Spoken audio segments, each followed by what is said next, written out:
Welcome back. Today we have a story from the subreddit Relationship Advice that is so surreal, it sounds like a psychological thriller. The title is, My husband of 16 years wants a gaycation in Ibiza and says it doesn't count as cheating. This story involves secret online communities, bizarre analogies about aquariums, and a coordinated plan that ended up destroying two families. Let's get into it. Hi there, I really wish I didn't have to make this post, but I am in absolute shock. I've been happily married to my husband for about 16 years. We have stable careers, two boys aged 15 and 10, and a great life in the UK. Or so I thought. Last Sunday, after I dropped the boys off, my husband sat me down and asked if we could talk. He pulled out a printed poster for an orgy and started explaining the concept of a gaycation. He described it as a trip where straight men go somewhere with sun, sand, and booze and become gay for the duration of the trip. But it's fine, he said, because it doesn't actually count. His motto, what happens on the gaycation, stays on the gaycation. He told me he was looking into booking a trip to Ibiza next year with his brother-in-law to experience it for himself. I was mortified. I asked him point blank, "Are you gay?" I told him if he was, that's okay, but we needed to figure out our future. He swore he wasn't gay and was 100% attracted to me. When I asked if he was bisexual, he got defensive, telling me to drop the accusations. He said the beauty of the gaycation is that it allows straight men to experience gayness without actually being gay. Then he used the most bizarre analogy I've ever heard. He compared it to an aquarium. He mentioned the Deep, a famous aquarium here in the UK. He said it's like walking through the glass tunnel. You observe the fish, you get up close, but you never actually enter the water or become a fish. To him, getting emotionally invested is entering the water, and since he wouldn't do that, it wouldn't count. I told him that even if he was bi, this was explicitly cheating. He got angry, insisting it wasn't because of his rules. Later that day, I asked him why he wanted this so badly if he wasn't gay. His answer was surreal. He said he was interested in how gay men's lives differ and that once the gaycation begins, it's impossible for a man to resist. He said a man must surrender himself mind, body, and soul to the gaycation or be destroyed. He spoke so matter-of-factly, like he was reading from a manual.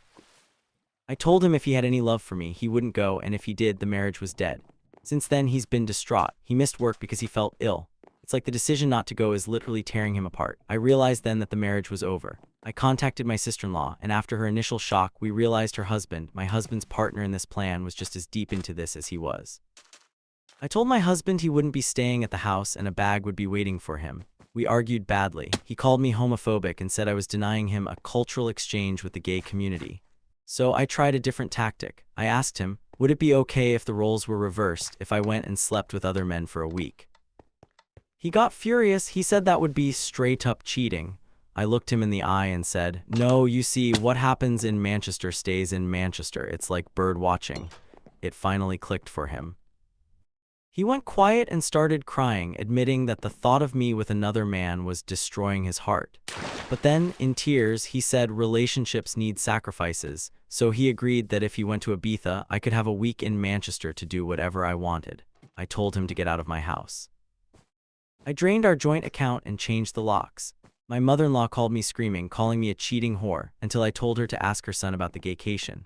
Later, she called back in floods of tears. My father-in-law overheard the explanation, and when my husband gave him the same surrender or be destroyed speech, his own father kicked him out and threatened to call the police.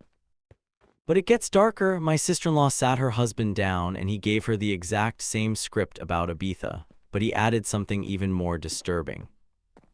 He started talking about men who go on the gaycation for years or never return because they use hypnosis and mind control to be totally feminized. It turns out my brother-in-law is deep into sissy hypno content and was conflating it with this gaycation concept. He claimed all straight men do this, but women just wouldn't get it. My other sister-in-law later revealed that 2 years ago, my husband and the brother-in-law approached her husband about an online boot camp for BDSM and cross-dressing. This has been going on for years. They are in a shared online delusion that has destroyed two families. They destroyed their marriages, traumatized their kids, and alienated their parents, all for a fantasy where they think they can make up special rules for cheating.